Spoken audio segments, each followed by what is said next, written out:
రాజ్యమేది లేదు గాని రాణిలాగా చూసుకుంటా, కోట కట్టలేను గాని కళ్ళల్లో నిన్నే దాచుకుంటా.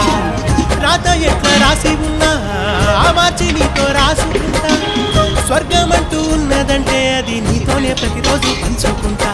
నిన్ను గన్న మీ నాన్న కన్నా అల్లారు ముద్దుగా సాగుకుంటా. నీకు కోపం వస్తే కొంత దూరం ఉంటా, నువ్వు గీత గీస్తే నేను దాటనంట. కంట నీరు కంటి రెప్ప దాటకుండా కాటుకై కావలుంటా. రాంబాయి నీ మీద నాకు మనసాయనే, ఏనాడు నిన్ను వీడిపోని నీడైతనే. ఓ రాజు నీ మీద